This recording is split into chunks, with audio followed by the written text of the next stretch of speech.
Na noite de 14 de novembro de 2010, Anastasia Markovskaya, de 18 anos, estava indo do ponto de ônibus da 19ª escola em direção ao povoado de Novo-Irkutsk, localizado nos arredores de Irkutsk. De repente, a jovem ouviu passos atrás de si e, em seguida, começou a receber golpes na cabeça. Ela caiu, fingiu-se de morta e isso salvou sua vida. Anastasia foi a primeira vítima dos impiedosos e sanguinários maníacos que mantinham toda a cidade em pânico. Você está no canal Strashnota e hoje vou falar sobre uma dupla de maníacos que se destacam pela idade. A história que chocou todo o extremo oriente russo começou nos distantes anos 90. Aliás, agora, em termos de tempo, os anos 90 já estão mais distantes do que o ano 2050. Artyom Anufriev nasceu como o quarto filho, em 4 de outubro de 1992 em Irkutsk. Cresceu sem pai. Sua mãe, Nina Ivanovna Anufrieva, trabalhava como contadora em uma companhia de seguros. A mulher amava muito seu único filho. Ela considerava o filho perfeito e, se alguém o criticava, imediatamente saía em sua defesa. Todos que estavam insatisfeitos com ele se tornavam seus inimigos pessoais. Ao ver notas ruins no diário de Artyom, ela imediatamente escrevia uma reclamação, acusando os professores de fazerem pressão psicológica sobre o filho. Quando Artyom estava no 9º ano, a direção da escola começou a procurar um novo professor de física, porque a professora anterior saiu dizendo que não iria trabalhar em uma turma onde estudava Anufriev. O garoto cresceu como um egoísta arrogante, acostumado a se considerar melhor, mais inteligente e mais talentoso que os outros, e a mãe sempre o apoiava nisso. Não é de se surpreender que esse ego exagerado atrapalhava ele a se relacionar com os colegas. Ela só se importava com as notas do filho. Para ela, o mais importante era essa aparência de bem-estar. Por isso ele estava sempre bem vestido, arrumado. Ela até provavelmente passava os cadarços dele, especialmente na 5ª série. No começo da escola, o menino era um excluído, mas mesmo assim ia bem nos estudos. Ele aprendia inglês e literatura com facilidade. Anufriev participava das Olimpíadas Escolares. Ele estudou por mais de 5 anos em uma escola de música, tocando guitarra e contrabaixo. Depois, Marina Anufrieva começou a dedicar cada vez mais tempo ao trabalho e o menino passou a ficar cada vez mais sozinho. Desde a infância, os médicos observaram um atraso no desenvolvimento psicológico de Artyom. Eles aconselhavam dar mais liberdade à criança e não limitar seu espaço pessoal, mas ela não seguia esses conselhos. Eu mesma sei muito bem do que meu filho precisa, respondia ela com orgulho, mas o filho, já crescendo, resistia de todas as formas ao controle total da mãe. Ele ficou reservado e pouco comunicativo. Ele passou a evitar a companhia da mãe e, no fundo, a desprezava e odiava a prisão psicológica que ela havia criado para ele. Seu único amigo era Nikita Litkin. Nikita conheceu Artyom Anufriev no aniversário de um amigo em comum, onde confiou ao amigo todos os seus problemas e recebeu o apoio de que tanto precisava. Naquela época, Artyom estava na 4ª série. Nikita era um ano mais novo, mas eles se tornaram amigos. Nina Anufrieva era contra essa amizade. A mulher não só proibia os meninos de se comunicarem, mas também tratava a mãe dele com desprezo. Пренебрежением к матери Никиты. Nikita Litkin nasceu em 24 de março de 1993 e também cresceu sem pai. Marina Litkina, sua mãe, trabalhava como vendedora em uma loja de calçados e quase não dava atenção ao filho. 3 vezes seu pai Vakhtang tentou voltar para a família, mas a esposa e o filho não o respeitavam e o pai foi embora para sempre. Artyom Anufriev falava sobre sua mãe. Você não entende nada da nossa amizade. Não se intrometa. Ele é meu verdadeiro e único amigo. Nikita ia bem nos primeiros anos da escola, participava de concursos, era calmo e obediente, e em 2004 foi transferido para uma turma de matemática, mas não conseguiu se enturmar com a nova turma.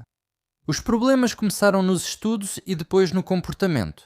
O garoto ficou fechado, parou de cumprimentar os colegas de classe e, no fundo, invejava secretamente os meninos das famílias mais ricas. Eles começaram a provocar Nikita, mas ele não reagia, apenas gritava em resposta: "Morram!". Por causa disso, ele ganhou o apelido de Jimbo, em homenagem ao adolescente sombrio e cruel dos Simpsons. Nikita era frequentemente pego pichando as paredes do prédio onde morava e também foi flagrado cometendo pequenos furtos. Eles vão repreender e soltar, têm pena porque ele cresceu sem pai. Em resumo, Nikita crescia como uma erva daninha. Ninguém se importava com ele, exceto um único amigo. Artyom e Nikita se entendiam com meia palavra, os mesmos problemas, os mesmos interesses e o mesmo forte desejo de serem notados e populares. Artyom conseguiu se livrar do estigma de excluído mais perto do último ano, mas também perdeu as boas notas, terminando o 11º ano como um aluno mediano. Nikita começou a faltar às aulas no 8º ano e só conseguiu estudar até o 9º. Ele ingressou em um colégio técnico 2 vezes, mas na primeira foi expulso por baixo rendimento e na segunda teve um conflito com os colegas de turma. Eles passaram a provocá-lo e extorquir dinheiro dele. A mãe dele fez uma denúncia à polícia, mas depois retirou e Nikita não apareceu mais nas aulas, com medo de vingança. Artyom estava se saindo melhor. Depois da escola, o Artyom entrou na Universidade Estadual de Medicina de Irkutsk, trabalhando ao mesmo tempo como auxiliar em um museu de arte. Desde 2008, os amigos ainda jovens começaram a passar tempo na internet, trollando todo mundo e escrevendo todo tipo de coisa desagradável. Eles escreviam para todo mundo, sem distinção. Certa vez, Artyom tirou sarro da nacionalidade de um adolescente armênio. Ele provocou um conflito de propósito, zombando da família armênia na internet. O armênio pediu que ele assumisse o que falou e marcou um encontro para resolver. Durante o confronto, 5 rapazes armênios que apareceram espancaram Anuferev brutalmente. A mãe dele, é claro, não suportou isso e processou os agressores. No fim, ninguém foi punido, mesmo com um processo criminal aberto. A família Anuferev recebeu 50 mil como compensação por danos morais. O caso da família Anuferev foi encerrado após a declaração de reconciliação entre as partes. Depois, na internet, Artyom contava para todos como resistiu heroicamente contra 5 pessoas. Mas ninguém valorizou isso. Além disso, ele foi acusado de se gabar e de ser briguento, irritados pelo fato de não ter conseguido ficar famoso. Ele passou a odiar os armênios de todo o coração, e com o tempo a raiva não diminuiu, mas se voltou contra todas as pessoas. Nikita o entendia e apoiava. Na vida dele também só aconteciam fracassos. Ambos não eram aceitos na sociedade. Os amigos decidiram não correr atrás da amizade, mas conquistar o reconhecimento geral de outras maneiras. Agora eles sonhavam em se tornar famosos para ganhar fama e provar tudo para todos. O caminho mais fácil para se tornarem famosos, na opinião deles, era criar uma banda musical. Assim surgiram os Gnomos Malvados.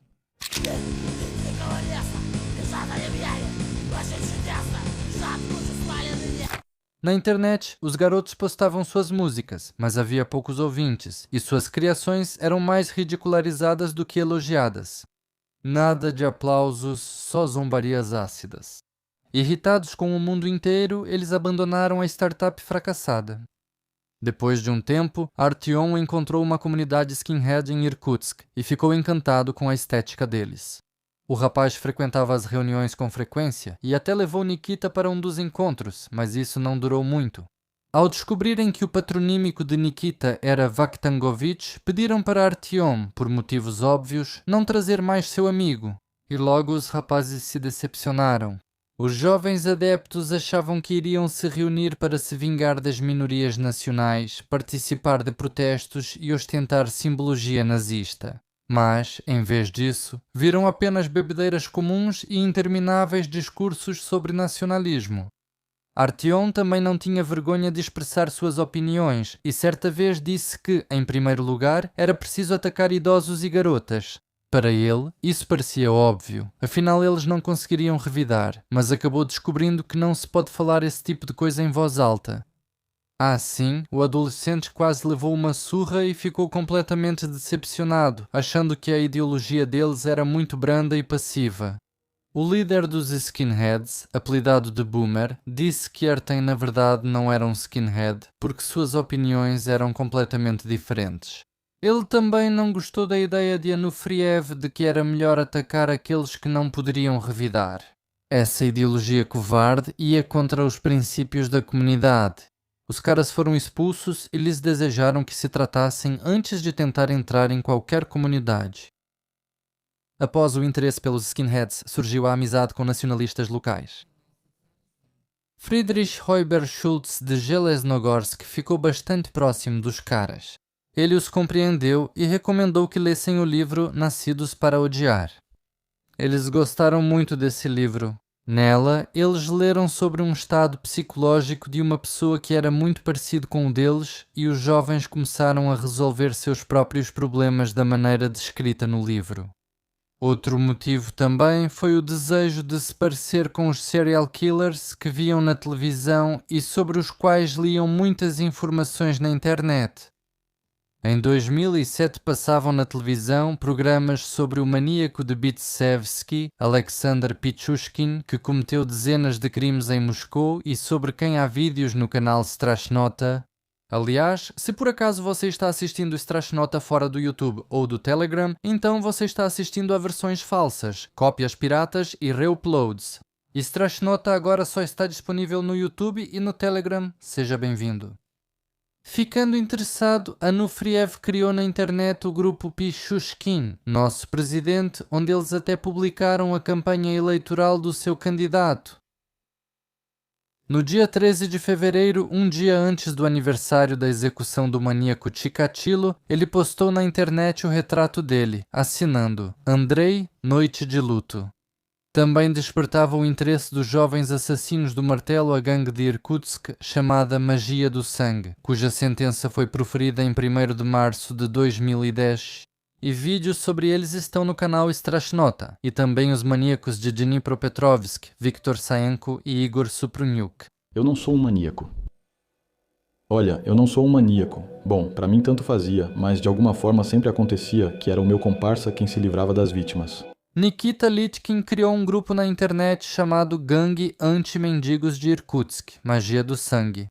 E na sua nova banda musical, Pugacheva Esquartejada, eles dedicaram um dos álbuns à gangue de Shumkov. Nas músicas, eles declaravam abertamente a intenção de continuar o trabalho de Shumkov. Nikita Litkin escreveu na internet: a banda Pugacheva Esquartejada será a continuadora do trabalho da Magia do Sangue, não só no sentido musical, mas também no sentido real. Na nossa banda não há lugar para posers. Só são permitidos aqueles que moldam o destino do gado ou que estão prestes a começar ações sérias. Se você está decidido, aqui é o seu lugar.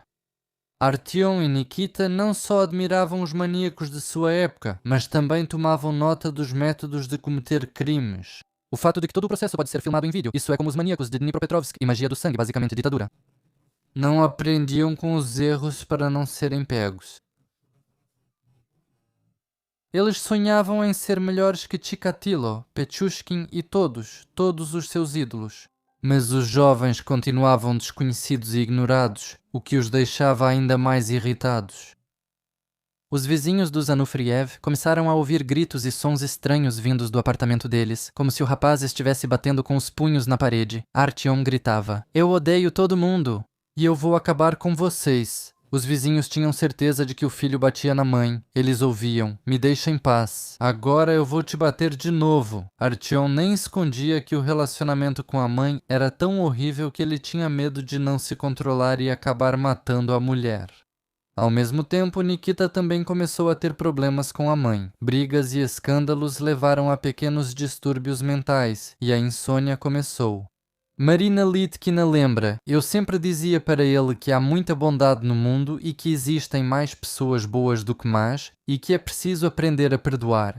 Eu tentei protegê-lo dos problemas enquanto pude e com isso acabei arruinando a vida dele. Deixei de ser uma autoridade para ele porque eu mesma sou apenas uma mulher fraca, que não conquistou nada na vida, que só trabalhava do amanhecer ao anoitecer para sobreviver de alguma forma." Tarde da noite, sentados na tubulação de aquecimento perto da casa de Nikita Litkin, eles observavam a cena de um bêbado espancando brutalmente sua companheira. Pelos gritos bêbados, dava para entender que ela não conseguiu arranjar mais uma garrafa e por isso estava recebendo o castigo merecido. Naquele momento, ambos sentiram uma certa euforia com a cena de violência. Trocaram olhares e assentiram em silêncio. Após anos de amizade, passaram a se entender sem palavras e captar pensamentos. Quando vamos sair para caçar? Perguntou Nikita. Ele sempre desempenhava o papel secundário na dupla deles. Até amanhã, respondeu Artyom, cerrando o punho. A vida criminosa dos jovens sonhadores não começou tão bem quanto eles imaginavam. Os caras saíram para o crime de forma insegura e escolheram como vítima um jovem que não só tomou deles o taco e o martelo, mas também os derrubou de tal forma que eles fugiram sem olhar para trás. Agora, eles planejavam o crime com ainda mais cuidado e decidiram atacar alguém que não pudesse se defender. Desde o início de novembro, os jovens caminhavam todos os dias pelo mesmo trajeto do ponto de ônibus da Universidade Estatal até o Akademgorodok, das 18h às 22h. Eles procuravam exatamente a vítima de que precisavam, observando os transeuntes e tentando adivinhar se era ela ou não. Eles também decidiram cometer seus crimes à noite para que suas mães não soubessem da ausência dos filhos em casa. Elas frequentemente trabalhavam durante a noite. Os meninos saíam vestidos com roupas escuras, gorros pretos e luvas. A primeira vítima teve muita sorte. Anastasia Markovskaya não só sobreviveu, mas também se lembrou das características dos agressores. No dia seguinte, ela fez um boletim de ocorrência na polícia. Mas os policiais não abriram um inquérito criminal alegando que nada havia sido roubado, embora Markovskaya estivesse pronta para descrever as características dos agressores. No dia seguinte, Anastasia contou tudo o que aconteceu no fórum online de Akademgorodok. Nikita escreveu para ela palavras de apoio, só para brincar, não por pena. Escreveu no fórum, mas teve receio de enviar mensagem privada. Ele pediu para Anastasia descrever tudo o que ela sentiu no momento do ataque. Mas depois de um tempo, a garota interrompeu a conversa e não apareceu mais. Já os jovens criminosos ficaram com muita vontade de atacar alguém de novo. 10 dias depois, eles atacaram novamente uma mulher, mas desta vez mais velha. A mulher tinha 46 anos e estava voltando do trabalho. Desta vez, algo novamente atrapalhou os sádicos e eles não lhe fizeram mal, apenas roubaram sua bolsa. Foi aberto um processo criminal, mas ninguém se deu ao trabalho de relacioná-lo com o primeiro caso. Em 1º de dezembro de 2010, eles atacam a mulher novamente. O que eles levaram foi uma bolsa, mas a mulher gritou desesperadamente e os dois jovens covardes fugiram antes de conseguir causar qualquer dano. Na bolsa, acharam 500 rublos e compraram martelos de borracha com eles. Nikita e Artyom temiam carregar um martelo, pois poderia levantar suspeitas, mas os de borracha não chamavam atenção, parecendo que trabalhavam em algum lugar. E a ponta de borracha fica muito dura no frio, quase como aço, e o som do golpe é bem silencioso. Os jovens criminosos não podiam esperar mais e, em poucas horas, cometeram um novo ataque. Antes disso, Artyom ligou o gravador no celular, só por diversão. Só por zoeira, por diversão. A vítima dos homens do martelo foi Danila Semyonov, de 12 anos que estudava na mesma escola que eles. O menino estava indo descer a ladeira de trenó e foi uma presa fácil para os homens do martelo. Nikita Litkin atacou primeiro, atordoando Danila com um golpe de martelo de borracha na cabeça, e Artyom Anufriev continuou a bater no menino caído com um taco de beisebol. No braço de Danila foi encontrado um hematoma, obviamente, ou ele tentou se proteger do taco com o braço, ou um dos sádicos o agarrou bruscamente pelo braço. O final foi um canivete, que Litkin cravou na têmpora do menino até o cabo. O pequeno Danila ainda estava vivo quando foi encontrado pelo irmão mais novo, que chamou os pais. No início, os criminosos queriam fugir, mas depois mudaram de ideia, decidindo ver o que aconteceria em seguida. Eles ficaram por perto, observando a família. A mãe de Danilo, Svetlana, os viu, mas não deu importância e não prestou atenção. A ambulância se atrasou por causa do trânsito, e o menino faleceu antes mesmo da chegada dos médicos. O gravador no bolso de Artyom continuou funcionando e os marteladores ouviram essa gravação mais de uma vez. O processo criminal nunca foi aberto. Consideraram o ocorrido um acidente, atribuindo tudo ao fato de que o menino estava descendo a ladeira e bateu em uma bétula em alta velocidade. Embora não houvesse absolutamente nada na neve ao redor em que o menino pudesse bater a cabeça, se o trenó estivesse em perfeito estado. Além disso, a inclinação da ladeira de onde o menino descia era de apenas 10 graus e o ferimento de faca na cabeça definitivamente não se parece com uma lesão acidental. Olha só, a mãe leva, sim, alimenta, cuida, compra todas essas roupas. Isso é só a casca, só a massa. E o recheio que falta é a atenção. Mais tarde, durante a investigação, Artyom e Nikita admitiram que usaram a criança apenas para treinar. 2 semanas depois, no mesmo lugar onde Danil Semyonov perdeu a vida, Anufriev e Litkin atacaram Olga Mikhailovna Pirog, que era funcionária de um instituto de pesquisa e estava voltando do trabalho para casa. Ela tinha 69 anos. Os assassinos do martelo começaram a gravar o áudio desde o momento em que se preparavam para o ataque. Tiraram o chapéu da mulher e a golpearam na cabeça para garantir que ela ficasse atordoada e depois contaram 30 facadas em seu corpo, embora o dinheiro e as joias não tenham sido tocados. Foi justamente essa vítima dos jovens criminosos que, por engano, foi considerada a primeira. Depois desse caso, os moradores da Akademgorodok organizaram um protesto e decidiram formar patrulhas especiais para vigiar as ruas. Anufriev e Litkin, é claro, participaram ativamente dos protestos junto com os moradores assustados, mas ninguém suspeitou deles. Escute, mas você e seu amigo Nikita Litkin, se não me engano, também andaram com as patrulhas procurando, lembra? Fui patrulheiro? Não, isso não aconteceu. De onde você tirou isso? Me contaram. Quem te contou? O investigador? Escuta. Provavelmente o investigador. O investigador pode contar muito. Além disso, Nikita e Artyom acompanhavam todas as notícias e liam os fóruns da cidade, sem hesitar em escrever para suas vítimas e perguntar sobre a saúde delas. No dia 29 de dezembro de 2010, Artyom e Nikita cometeram 2 ataques. A primeira vítima foi Inessa Svetlova, que milagrosamente conseguiu se salvar. Ela não sofreu ferimentos graves e perdeu apenas a bolsa, que Anufriev e Litkin jogaram fora quase imediatamente. Às 19 horas, apenas 1 hora depois de Inessa, eles atacaram Ekaterina Karpova, de 22 anos, que estava na 35ª semana de gravidez, e sua irmã mais nova, que tinha apenas 5 anos. A moça trabalhava como treinadora esportiva na escola onde Artyom e Nikita estudavam e estava indo para casa no setor residencial do Akademgorodok. Perto da linha do trem, as garotas encontraram Anufriev e Litkin, mas Ekaterina não prestou atenção neles, pois estava falando ao telefone. Os valentes criminosos atacaram por trás. A pequena Olia conseguiu fugir, embora Nikita Litkin tenha lhe dado uma facada na lateral e no ombro. Mais tarde foi encontrado um grande hematoma no ombro e no fígado da menina. Ekaterina teve a cabeça esmagada e os dedos fraturados, mesmo tendo gritado que estava grávida. Um carro que apareceu de repente na esquina assustou os criminosos e foi graças a isso que ela sobreviveu. Ao entrar no setor de triagem do posto de atendimento, Ekaterina viu uma mulher com ferimentos semelhantes que saía do consultório do médico com a cabeça enfaixada. Era a Inessa Svetlova. Mais tarde, os criminosos disseram que matar uma grávida era um duplo prazer para eles, porque na verdade eram 2 vítimas de uma só vez. Eles queriam aumentar o número de vítimas para superar os maníacos mais cruéis e se tornarem ainda mais famosos.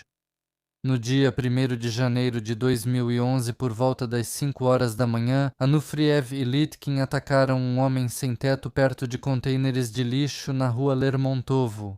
Os homens do martelo desferiram cerca de 40 facadas nele e esmagaram sua cabeça com malhos congelados. O sem-teto não sobreviveu. Ele faleceu no hospital e seu corpo nunca foi identificado. No processo, ele é registrado como corpo número 20. Sob suspeita de assassinato, foi detido o sem-teto de 19 anos Vladimir Basilevsky, em cujas roupas foram encontrados vestígios de sangue. O próprio suspeito contou que passou a noite de 1º de janeiro em um bueiro, mas o policial que o interrogou decidiu conseguir uma confissão à sua maneira. Ameaças e espancamentos forçaram o inocente a confessar o crime. Vladimir Basilevsky escreveu uma confissão sincera sobre o homicídio, mas sob o dictado do investigador. O acusado foi condenado a 4 anos, analisaram o grupo sanguíneo do sangue encontrado nas roupas e também gravaram o depoimento em vídeo, tendo previamente informado onde estavam os contêineres de lixo e onde o corpo estava deitado, para que não restassem dúvidas no caso. Posteriormente, o investigador Korchevsky, conduzindo o caso dos marteladores, verificou o depoimento de Basilevsky e descobriu que o investigador Yuri Fedorov havia solicitado uma perícia genética, mas encaminhou o caso ao tribunal sem esperar pelos resultados do teste. Na verdade, a perícia mostrou que o DNA do sangue encontrado nas roupas do acusado não coincide com o DNA da vítima. Em maio de 2012, Basilevsky foi libertado da colónia após 1 ano e meio de prisão e todas as acusações foram retiradas. Yuri Fyodorov, no final de julho do mesmo ano, foi acusado de falsificação de provas e afastado do serviço, e o agente operacional que usou força física e pressionou o suspeito nunca foi encontrado. Pela sentença ilegal, o advogado de Basilevsky exigiu 3 milhões de rublos, mas no final o tribunal de Irkutsk obrigou o Estado a pagar uma indenização de 300 mil rublos. No final de janeiro, a dupla do martelo atacaram um rapaz da mesma idade, Oleg Semyonov, um estudante que voltava tarde da noite do clube Estratosfera. Ele conseguiu fugir e sobreviveu, e mais tarde os médicos diagnosticaram nele feridas laceradas e contusas na cabeça, com concussão cerebral e traumatismo crânioencefálico. Alguns dias depois, em 3 de fevereiro de 2011, eles atacaram uma mulher idosa, mas novamente não conseguiram terminar o que começaram. Eles foram assustados por transeuntes. A mulher foi levada ao hospital com traumatismo crânioencefálico aberto. Uma semana depois, Nikita e Artyom atacaram novamente uma mulher, que sobreviveu porque os criminosos foram assustados por um carro que passava por perto. Os fracassos irritavam muito os maníacos iniciantes. Eles queriam terminar pelo menos um caso, liberar toda a raiva e adrenalina acumuladas, e também gravar isso em vídeo e talvez até enviar para o novo amigo virtual. Eles conseguiram concluir o ato em 21 de fevereiro de 2011, tirando a vida de Alexander Maximov. O homem estava voltando da casa da irmã muito bêbado quando Artyom e Nikita atacaram. Alexander teve a cabeça e o maxilar completamente esmagados. Nikita atirou na nuca dele com uma arma de ar comprimido Baikal, que eles haviam comprado recentemente. E Artyom tentou arrancar os globos oculares do crânio da vítima, mas não conseguiu porque não conhecia a anatomia. Na reconstituição, Artyom depois afirmou que foi Nikita, e não ele, quem tentou arrancar os olhos. Alexander Maximov foi enterrado em um caixão fechado e sem cabeça, pois os restos do crânio foram mantidos como evidência. Uma semana depois, a dupla dos martelos tiveram uma briga feia. No auge da raiva, Artyom disparou. "O que você conseguiria sem mim, fracassado?" Nikita ficou ofendido e decidiu provar a si mesmo e ao amigo que era capaz de cometer um crime sozinho. Ele atacou uma mulher sentada em um banco perto da entrada do prédio. O nome dela era Nina Kuzmina. Ela estava absorta em seu próprio telefone e digitava algo freneticamente com os dedos enrijecidos. Nikita atingiu Nina na cabeça com um martelo de borracha, mas ela não desmaiou, apenas gritou desesperada. Litkin bateu novamente. Ao ouvir o grito, Alexander Chervyakov correu para fora do prédio. Nikita não conseguiria lidar com um homem adulto e saudável. Ele teve que fugir para as garagens, mas, no último segundo, conseguiu pegar o telefone da vítima. Alguns dias depois, os amigos fizeram as pazes e, à noite, atacaram o morador de rua Roman Faizulin. Ele estava passando por eles, não muito longe da casa de Anufriev.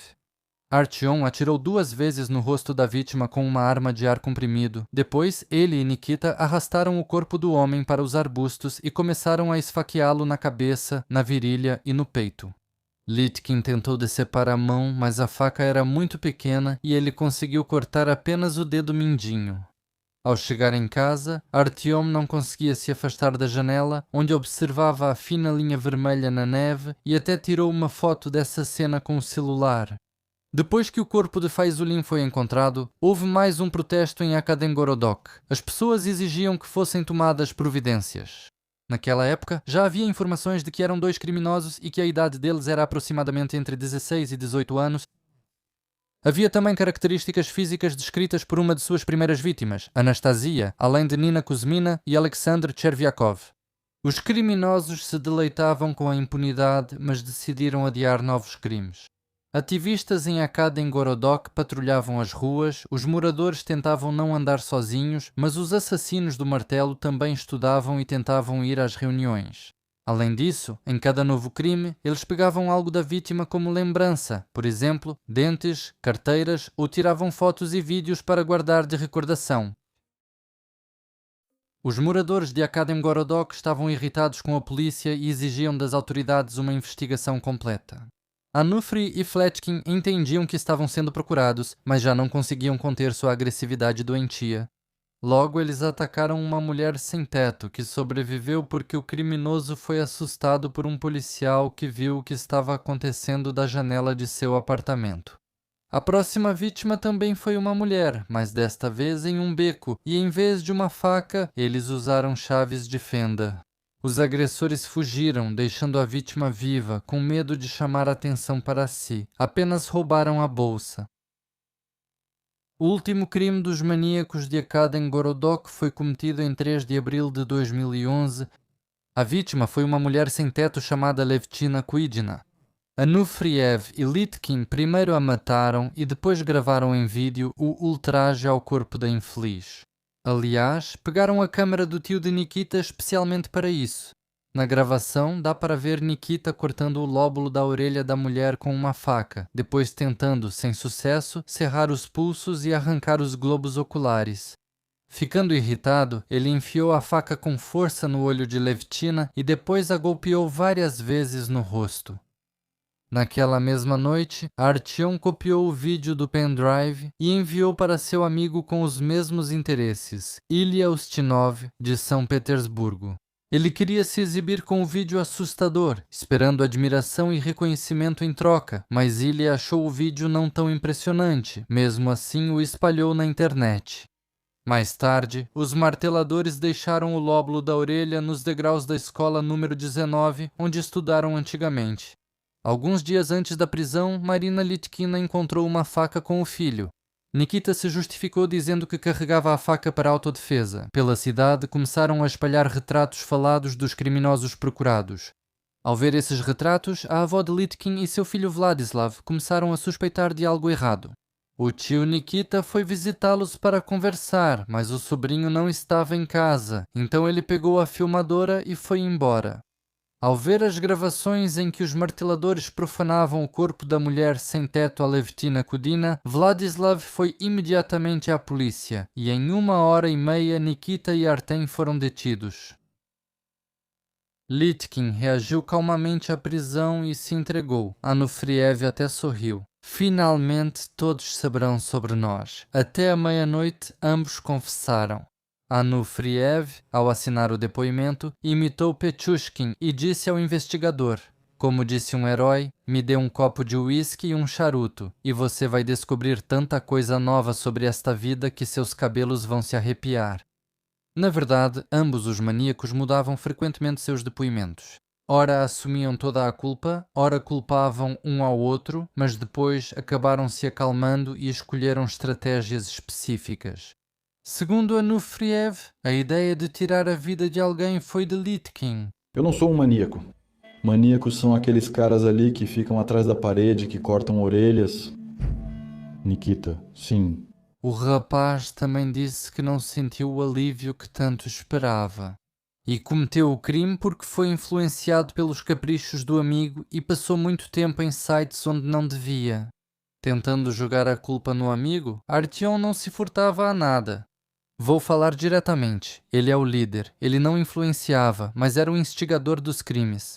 Nikita Litkin afirmou que sozinho não teria cometido o crime, pois sozinho não tem graça. Nós fazíamos isso juntos com Artyom. Eu gostei. Nós estávamos sentados na minha casa. Depois nós fomos e compramos facas. Bem, para isso especificamente. Em entrevista, Litkin declarou que continuaria sua atividade criminosa se permanecesse em liberdade e não voltou atrás em suas palavras. A investigação, porém, pensava diferente. Na verdade, Artyom Anufriev era o líder não oficial. Os rapazes realmente precisavam um do outro e não teriam começado a cometer esses crimes horríveis sozinhos. Mas o cérebro por trás de tudo era justamente Anufriev e o executor era Litkin, já que foi constatado que todos os ferimentos de faca foram causados por Nikita. E Anufriev continuava dizendo em todas as entrevistas que Litkin era o instigador e o líder.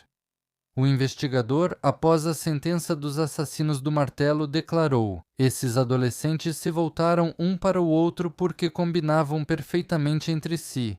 Anufriev era um líder que queria ser entendido com apenas um olhar.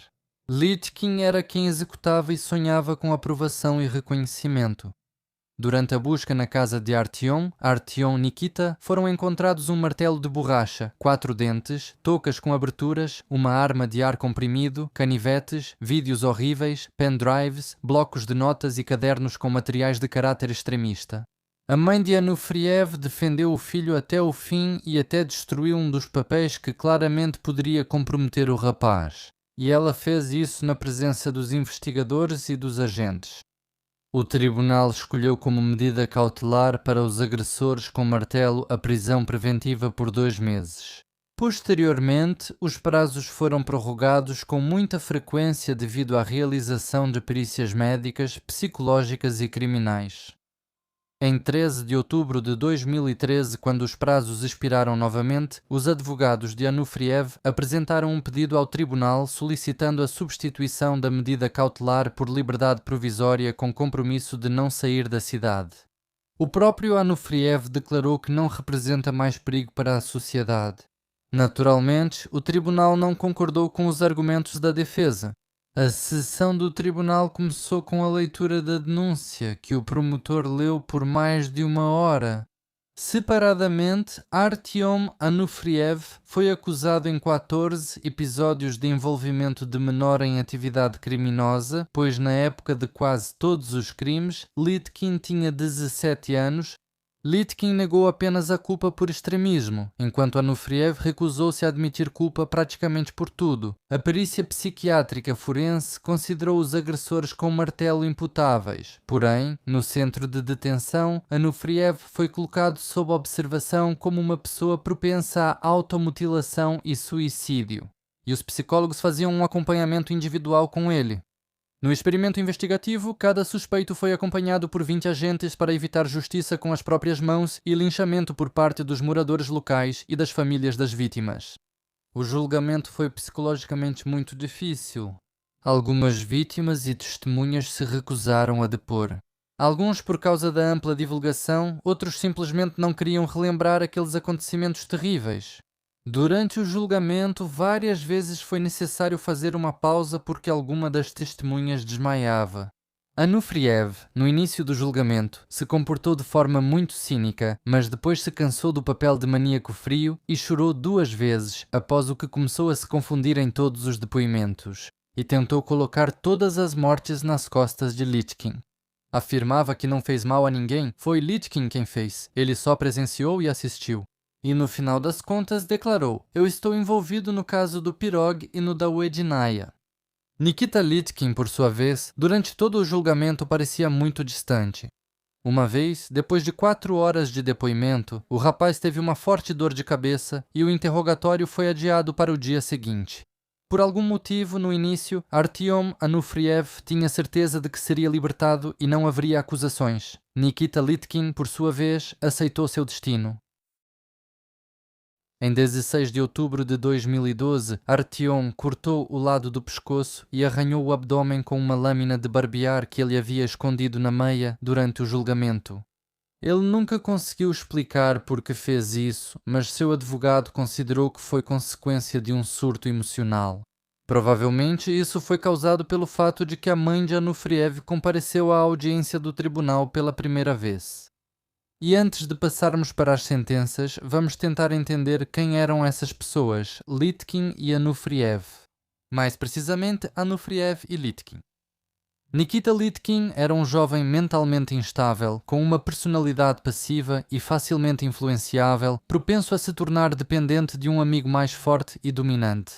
Na infância era calmo e obediente, mas a partir da adolescência começou a apresentar sinais de isolamento, reclusão social e problemas de comportamento. Seu desenvolvimento ocorreu em meio à negligência da família, ausência de uma figura paterna e instabilidade emocional da mãe. Não sendo aceito em nenhum grupo, ele se tornou antissocial, vulnerável, com uma sensação interna de inferioridade.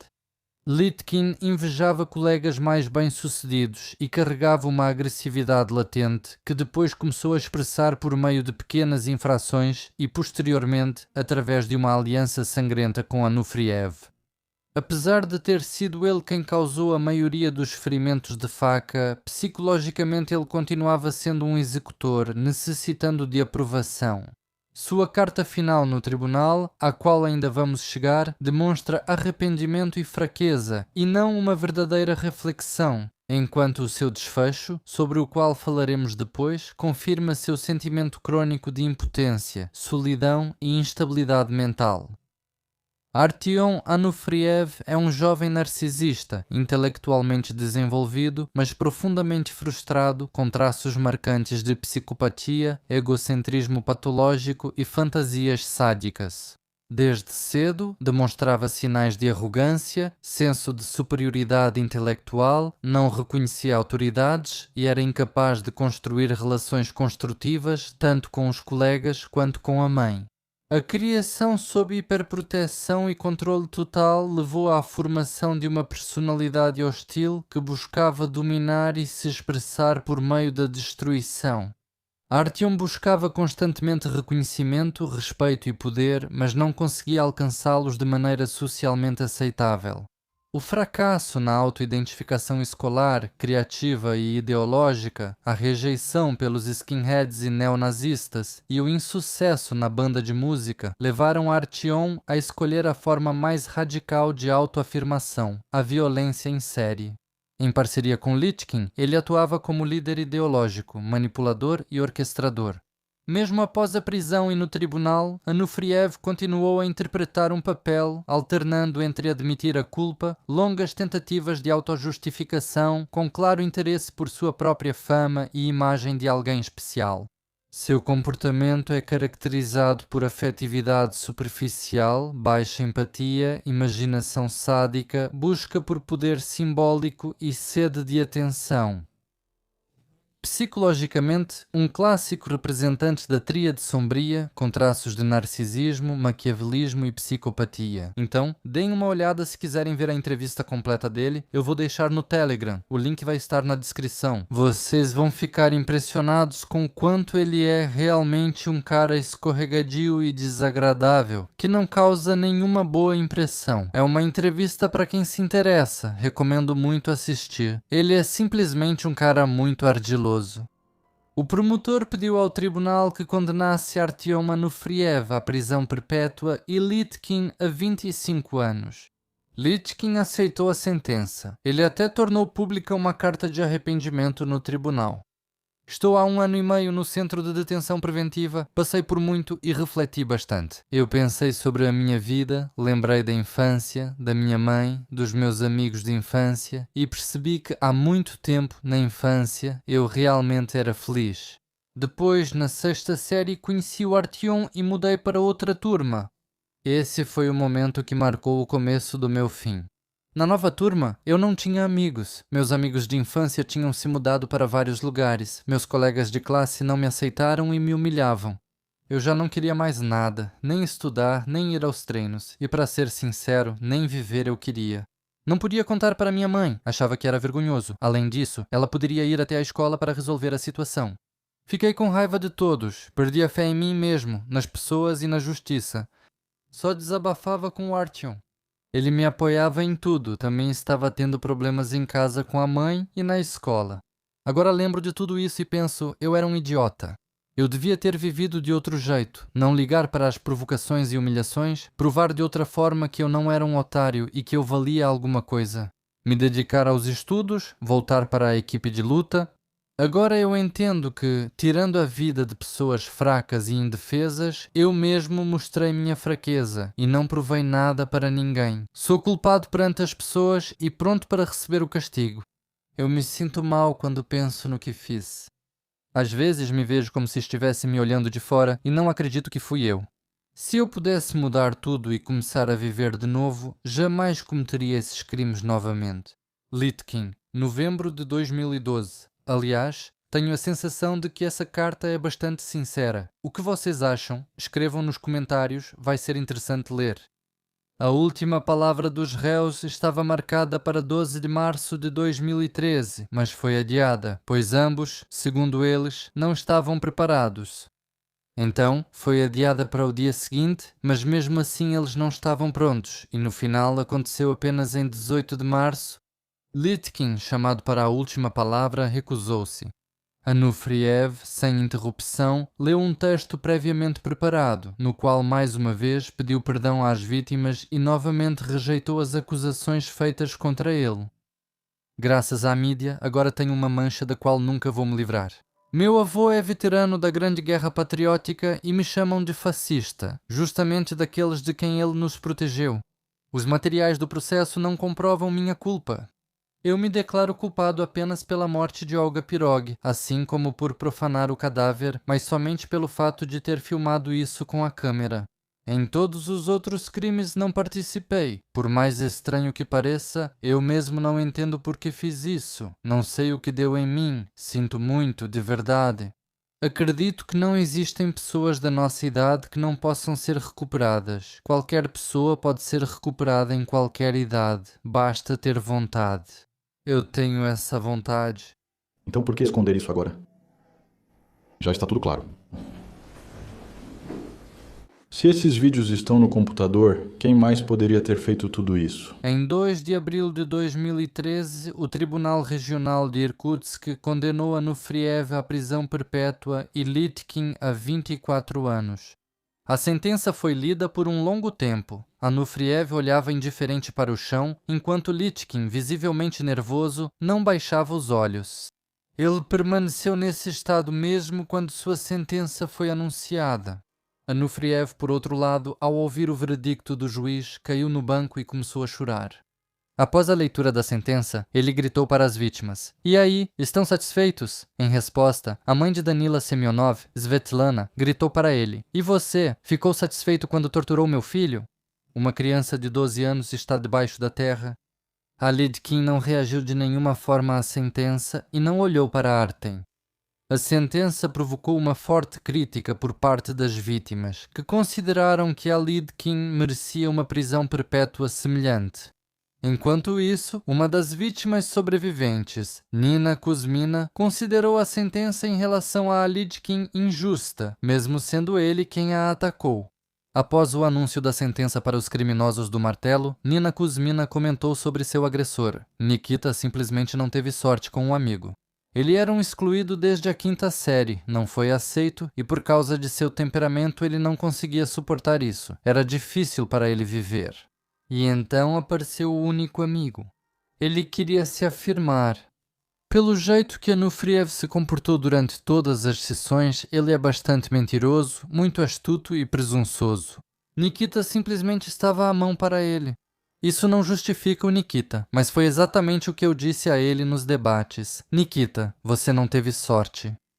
Mais tarde, a sentença de Litkin foi reduzida de 24 para 20 anos, pois foi levado em consideração o fato de ele ser menor de idade. No momento da maioria dos homicídios, a imposição de uma pena de 5 anos de prisão foi considerada injustificada. A sentença em relação a Anufriev foi mantida sem alterações. Durante sua leitura, o Tribunal Regional de Irkutsk determinou que o valor total da indenização que os criminosos devem pagar é de 2.750.000 rublos. O promotor afirmou que os assassinos do martelo terão que pagar a indenização com o dinheiro que ganharem na prisão, por isso é improvável que algum dia consigam quitar a dívida. Os assassinos do martelo nunca mais se encontraram. Em agosto de 2016, o tribunal cancelou a pena de prisão de Litkin e o encaminhou para tratamento compulsório. Mas no dia em que deveria ser enviado para a clínica, ele atacou um companheiro de cela e o golpeou na cabeça 8 vezes com uma pá de lixo. Nikita esperava receber prisão perpétua e ser enviado para o Volgodsky Piatak, onde está Anufriev, mas em vez disso ele foi transferido para a colônia de Angarsk, onde tirou a própria vida. Nikita Litkin foi encontrado em estado grave. Na manhã de 28 de novembro de 2021, o paramédico de plantão prestou os primeiros socorros a ele. O condenado foi levado às pressas para o hospital municipal, onde faleceu em 30 de novembro de 2021. Naquela época ele tinha 29 anos. Artyom Anufriev continua cumprindo prisão perpétua até o momento. O que você acha desse caso? Comente e deixe seu like ou dislike. Materiais extras estarão no Telegram do Strashno Strashnote. Inscreva-se e assista a outros vídeos no canal. Eles são publicados, mesmo que você nem sempre receba notificações sobre isso.